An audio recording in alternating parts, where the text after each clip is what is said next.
Why, hello there YouTube and welcome to a Who review. I am Davros and I'm a Whovian, and today I review Doctor Who, The End of Time.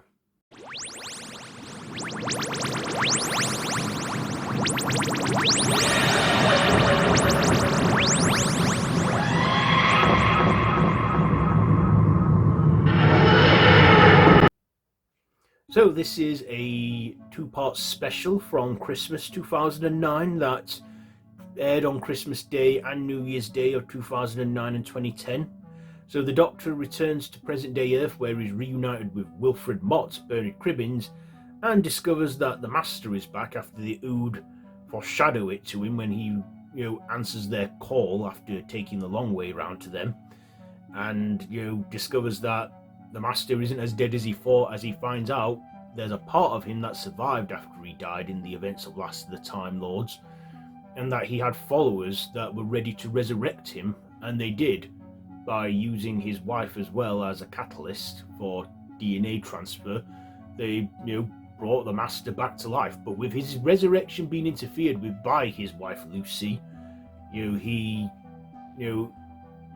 life force is burning up and isn't fully resurrected, but enough to cause havoc by draining people of their life forces.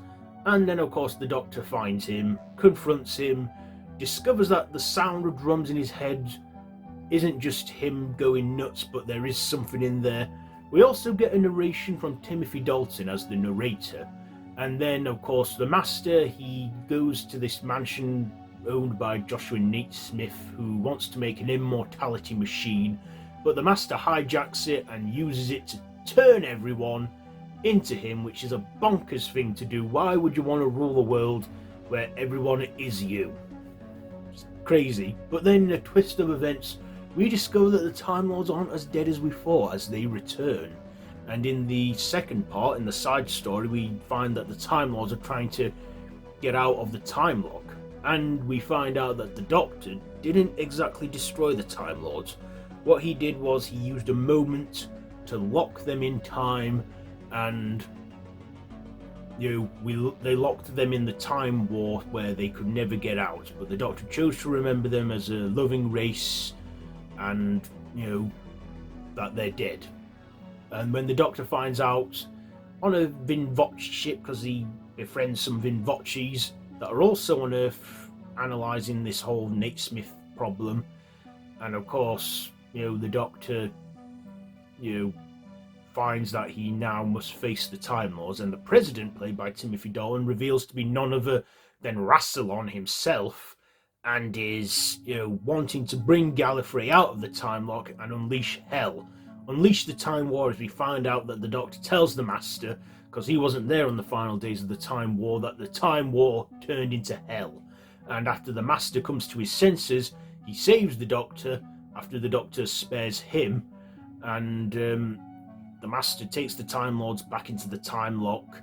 And we don't hear from the Time Lords or the Time War until the 50th anniversary specials, which would be 4 years later from there on.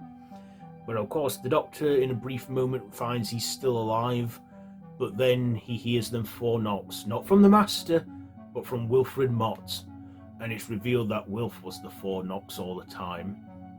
And in a moment of rage, the Doctor then sacrifices himself by saving Wilf, by taking the full flood of radiation in the Vinvoce chamber that Wilf was in.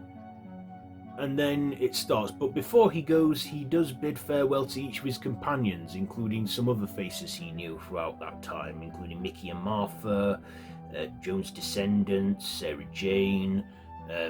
Even sees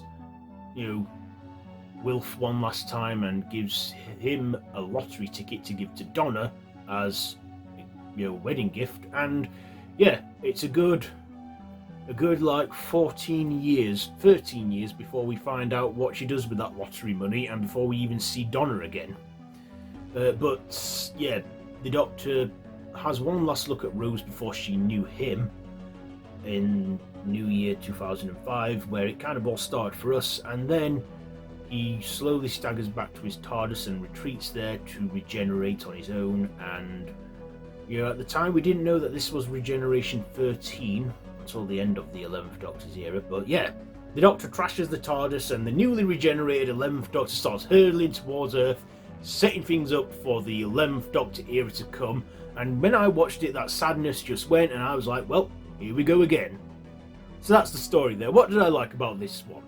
Well, it was David Tennant's final outing, so as the audience we knew that his time was numbered and we would see an epic finale. David Tennant was brilliant as always in part 1. Part 2 I felt like he kind of sat around a bit because he was like in space above Earth and was with them Vinvoce whilst the Master was trying to find the Doctor, but then discovers that the Time Lords are actually still alive. But yeah, David Tennant was brilliant. I also thought, the late Bernard Cribbins was fantastic as Wilf, like his companion for this episode, and yeah, I just loved the on-screen stuff that they had going on. We also had a couple of guest appearances from other old actors, including June from Terry and June, and we even see Donna Noble back, Catherine Tate, but she can't remember anything because if she does, she'll die. We also find that Donna's found a man, Sean Temple, who is her fiance, and we'd see him again too. We see Donna's mother Sylvia. Yeah, and we see John Simm return as the Master, being wacky and bonkers as ever, and twisted and evil, and this time he's gone for a more emo look as he's wearing a hoodie and has bleached hair and is like, burning up his life force to try and stay alive as his resurrection went a bit wrong. I also thought Timothy Dalton was fantastic in this as the narrator, then turning out to be Rassilon.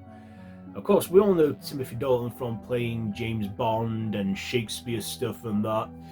Yeah, it was a nice surprise to see him, and he was also quite the fan of Russell T Davies's new hero, Doctor Who.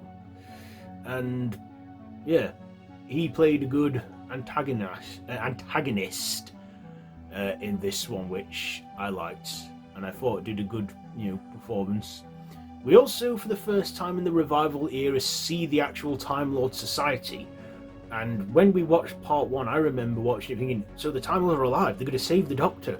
But we realised that, no, this is far from it. The Doctor actually chose to remember the Time Lords differently, and we see Gallifrey, put away and that. And yeah, the big twist that the Time Lords were worse than the Daleks at this point, because they'd evolved from the Time War to become vicious, hateful creatures. And yeah, we do get a good finale. We get a mysterious woman in it who seems to know the Doctor. Theories over the decade has gone out thinking, who is she? Could she be the Doctor's mother? Could she be Susan? I don't know who she is. Maybe they'll get back to it, maybe they won't. I don't know. But yeah, we see so much CGI effects and so much stuff going on. But yeah, I thought performances were great and the storytelling was good. However, I do feel that this one did drag, especially part 2. See, part 2 was an hour long and we only see what happened, the Doctor resolve the problems and that within half an hour. Then the last 25 minutes of the episode is the 10th Doctor accepting his fate, bidding farewell to everyone. I felt like that kind of dragged on, but I get it though that Russell T Davies was leaving as showrunner, and we thought, oh, he's not coming back. Well, he did come back obviously now, but at that time we was like, yeah, this is the end of an era and stuff. We get cameos from all his past companions and stuff that he's known over his life and that, which I thought was a nice touch at the time. And at the time I thought this was genuinely sad, especially that final moment where he said, I don't want to go. But looking at it now in recent times over the years, I look and I think, yeah, this kind of drags on a bit. It's like he's putting off his regeneration for as long as he can. And I remember at the time it being sad, especially that beautiful song the Ood sing to him. We see the Ood again. And yeah, at the time I remember being sad watching it, but then now I look at it and think, yeah, this kind of is a bit of a drag on. But then we see Matt Smith in the final 30 seconds and we get a quick glimpse of what is to come. And later on in the Easter of that year, 2010, we do see Matt Smith make his big debut as the 11th Doctor. And yeah, I liked how the ending just was filled with hope and energy. And yeah, what was to come, thinking, is he going to get a new TARDIS now that that one's all knackered and stuff from him bursting out in his regeneration? Because it's like he really like went all out there. So yeah, I do have a few flaws with this special, but I get that they were trying to make the most of it whilst they could.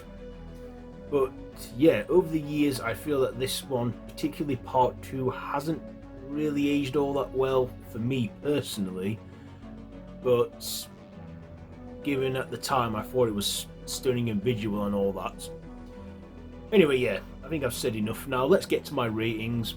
The performances, I'll give them a 10, the writing an 8, the visuals a 8, and my personal, I think I'll give it an 8.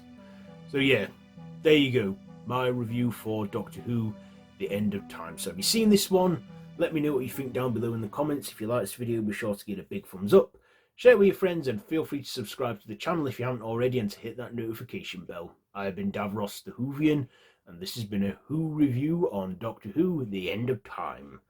So yeah, I've pretty much done all the 10th Doctor years again now, so yeah, I ought to do them 2 animated specials too as well, won't I? Anyway, yeah, until next time, run for your life.